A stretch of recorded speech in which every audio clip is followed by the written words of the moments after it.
Chennai super king और Gujarat Titans के बीच में पहले मुकाबले में शुभमन गिल ने जड़ा अपने करियर का सबसे तेज अर्धशतक, तो वहीं ऋतुराज गायकवाड़ ने भी मात्र 40 गेंदों में खेल डाली 92 रनों की ताबड़तोड़ पारी।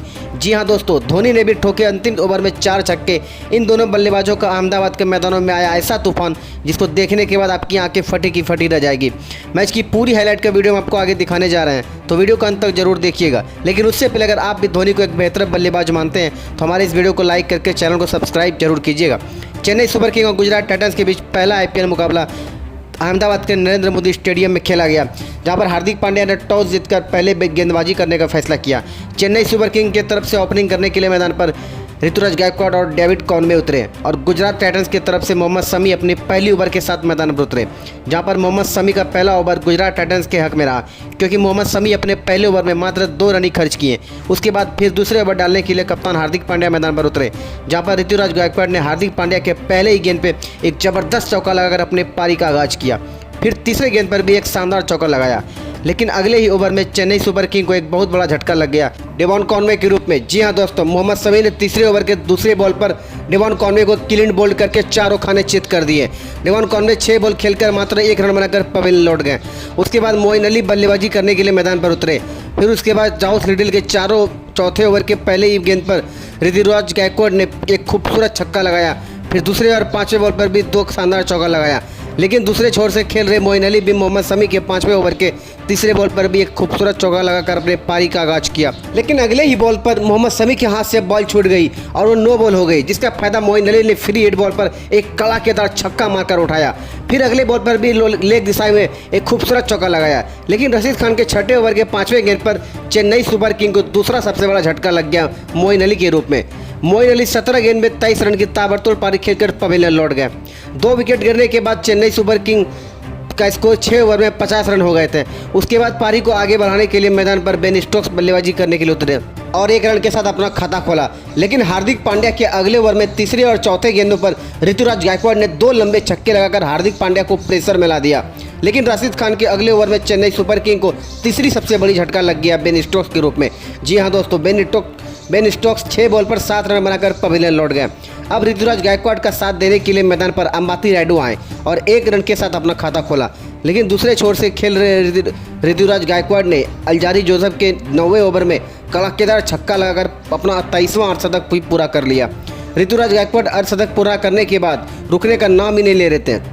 हर एक ओवर में बॉलर की पिटाई करके छक्कों की बारिश कर रहे थे। लेकिन 13वें ओवर में चेन्नई सुपर किंग को चौथा सबसे बड़ा झटका लग गया अंबाती रायडू के रूप में। अंबाती रायडू मात्र 12 गेंदों में 12 रन बनाकर पवेलियन लौट गए। अब पारी को आगे बढ़ाने के लिए शिवम दुबे मैदान पर आए और आते ही हार्दिक पांड्या के ओवर के तीसरे गेंद पर एक खूबसूरत चौका लगाकर अपना पारी का आगाज किया। लेकिन दूसरी तरफ गुजरात टाइटंस के फील्डर केन विलियमसन को मैच के दौरान बाहर जाना पड़ गया। दरअसल हुआ ये, जब ऋतुराज गायकवाड़ ने एक छक्का मारा तो केन विलियमसन बॉल को पकड़ने के लिए हवा में उछले और गिरते समय उसके घुटनों में ज़बरदस्त चोट लग गई, जिसके बाद उनको मैच के ही दौरान बाहर जाना पड़ गया। ऋतुराज गायकवाड़ ने रनों की बारिश करनी शुरू कर दी। उसके बाद रशीद खान के 17वें ओवर पे पहले गेंद पर ही एक लंबा छक्का लगाया। लेकिन उसके बाद अल्जारी जोसेफ के अगले ओवर में चेन्नई सुपर किंग को एक और बड़ा झटका लग गया ऋतुराज गायकवाड़ के रूप में। ऋतुराज गायकवाड़ ने मात्र 50 बॉल पर 92 रनों की ताबड़तोड़ पारी खेलकर पवेलियन लौट गए, जिसमें उसके बैट से निकले 9 छक्के और 4 चौके शामिल हैं। अब मैदान पर बल्लेबाजी करने के लिए रविंद्र जडेजा आए और आते ही अगले ही गेंद पर कैच आउट हो गए। रविंद्र जडेजा मात्र 1 रन बनाकर पवेलियन लौट गए। उसके बाद बल्लेबाजी करने के लिए महेंद्र सिंह धोनी मैदान पर उतरे, जिसका इंतजार पूरी भारतीय फैंस कर रही थी। लेकिन मोहम्मद शमी के 19वें ओवर के तीसरे गेंद पर चेन्नई सुपर किंग को एक और झटका लग गया शिवम दुबे के रूप में। शिवम दुबे 18 गेंदों पर 19 रन की छोटी सी पारी खेलकर पवेलियन लौट गए। उसके बाद धोनी का साथ देने के लिए मिचेल सेंटनर मैदान पर आए और 1 रन के साथ अपना खाता खोला। अब सिर्फ भारतीय फैंस को इंतजार था धोनी के हेलीकॉप्टर शॉट की। उसके बाद धोनी ने अगले ही बॉल पर एक ज़बरदस्त छक्का लगाकर बॉल को स्टेडियम के छत पर पहुंचा दिया। उसके बाद दूसरे बॉल पर भी एक शानदार चौका लगाकर अपनी टीम का स्कोर को 178 रन 7 विकेट के नुकसान पर पहुंचा दिया। अब इस लक्ष्य का पीछा करने के लिए गुजरात टाइटंस की तरफ से ओपनर बल्लेबाज ऋद्धिमान साहा और शुभमन गिल मैदान पर उतरे और आते ही तुषार देशपांडे के दूसरे ओवर के पहले ही गेंद पर ऋद्धिमान साहा ने एक जबरदस्त छक्का लगाकर अपने पारी का आगाज किया। फिर दूसरे और 5वें बॉल पर भी 2 शानदार चौका लगाया। उसके बाद तीसरे ओवर के 5वें गेंद पर भी ऋद्धिमान साहा ने एक कड़ाकेदार छक्का लगाकर अपने बल्लेबाजी का जलवा बिखेरा। लेकिन चौथे ओवर में गुजरात टाइटंस को पहला बड़ा झटका लग गया ऋद्धिमान साहा के रूप में। जी हाँ दोस्तों, वृद्धिमान साहस शिवम दुबे के हाथों कैच आउट हो गए और 16 गेंदों में 25 रन का विस्फोटक पारी खेलकर पवेलियन लौट गए। अब मैदान पर बल्लेबाजी करने के लिए साई सुदर्शन आए और आते ही पहली गेंद पर ही खूबसूरत चौका लगाकर अपने पारी का आगाज किया। उसके बाद शुभमन गिल भी 5वें ओवर के पहले गेंद पर चौका और तीसरे गेंद पर भी एक कड़ाकेदार छक्का लगाया। दोनों बल्लेबाजों ने मिलकर 8 ओवर तक चौके छक्के की बारिश करते हुए 65 रन बटोरे, लेकिन 9वें ओवर के तीसरे गेंद पर चेन्नई सुपर किंग को दूसरी सबसे बड़ी सफलता हाथ लग गई साई सुदर्शन के रूप में। जी हां दोस्तों, साई सुदर्शन धोनी के हाथों कैच आउट हो गया और 17 गेंदों में 22 रन की शानदार पारी खेलकर पवेलियन लौट गया। उसके बाद मैदान में शुभमन गिल का साथ देने के लिए कप्तान हार्दिक पांड्या उतरे और 2 रन के साथ अपना खाता खोला। उसके बाद शुभमन गिल ने 11वें ओवर के 5वें बॉल पर एक शानदार चौका लगाया और अंतिम गेंद पर भी एक कड़ाकेदार छक्का लगाया। उसके बाद अगले ओवर में भी शुभमन गिल ने चौका लगाकर अपना अर्धशतक पूरा किया, लेकिन अगले ओवर में गुजरात टाइटंस को एक बड़ा झटका लग गया हार्दिक पांड्या के रूप में।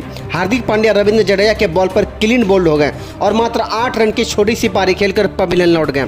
उसके बाद पारी को संभालने के लिए मैदान पर विजय शंकर आए और आते ही दूसरे ही बॉल पर एक खूबसूरत चौका लगाकर अपनी पारी का आगाज किया, लेकिन तुषार देशपांडे के अगले ओवर में गुजरात टाइटंस को एक और बड़ा झटका लग गया शुभमन गिल के रूप में। जी हां दोस्तों, शुभमन गिल 36 बॉल में 63 रन की ताबड़तोड़ पारी खेलकर आउट हो गया। अब मैदान में रन की गति को बढ़ाने के लिए राहुल तेवतिया को भेजा गया और आते ही 1 रन के साथ अपना खाता खोला। गुजरात टाइटंस को अब मैच को जीतने के लिए मात्र 24 गेंद में 34 रन की जरूरत थी। अब मैच को जिताने का सारा भार राहुल तेवतिया और विजय शंकर के कंधों पर ही था। 18वें ओवर के चौथे गेंद पर एक शानदार छक्का लगाने के बाद अगले ही बॉल पर सेंटर को अपना कैच थमा बैठे और 27 रन की विस्फोटक पारी खेलकर पवेलियन लौट गए। अब बल्लेबाजी करने के लिए मैदान पर राशिद खान आए। गुजरात टाइटंस की टीम को यह मैच जीतने के लिए अब भी 9 गेंदों में 18 रन की जरूरत थी, लेकिन 19वें ओवर के चौथे गेंद पर राशिद खान ने एक जबरदस्त छक्का लगाया।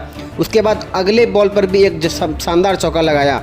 अब गुजरात टाइटंस को यह मैच जीतने के लिए मात्र 6 बॉल में 8 रन की जरूरत थी और स्ट्राइक पर राहुल तेवतिया खड़े थे और ओवर के पहले ही गेंद पर एक छक्का लगाकर स्कोर को बराबर कर दिए।